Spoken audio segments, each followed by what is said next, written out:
আসসালামু আলাইকুম। রমজান মাসে ৩টার মধ্যে অফিস ছুটি হয়ে যায়। এ সময় হালকা ছিপছিপে বৃষ্টি শুরু হয়ে গেছে। খুব জোরালো বৃষ্টি নয়, বা এই বৃষ্টি দেখলে চট করে পানিতে ভিজতে ইচ্ছে করে সেরকমও কিছু নয়। তবে বেশ ঠান্ডা কনকনে বাতাস রয়েছে। সাধারণত কাতারে অক্টোবর বা জানুয়ারি মাসের মধ্যে হঠাৎ ২-৪ দিন বৃষ্টি হতে দেখা যায়। তবে এবছর বেশ কয়েকদিন বৃষ্টির দেখা মিলেছে। সেই সাথে গালফ উপসাগরের কনকনে ঠান্ডা হাওয়া শীতকে যেন কিছুতেই যেতে দিচ্ছে না।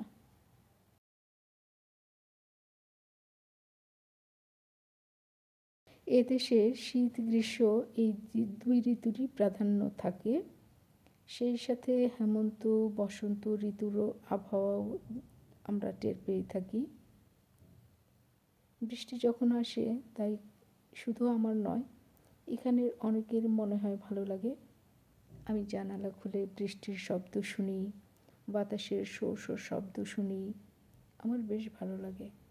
তবে আমার চেয়েও মনে হয় ভালো লাগে মরুভূমির গাছগুলোর।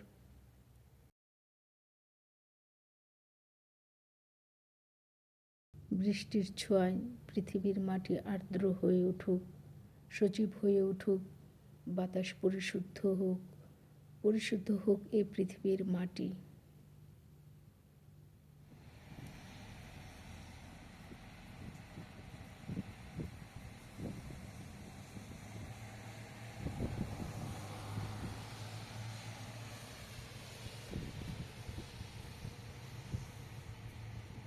সবাই ভালো থাকুন, সুস্থ থাকুন।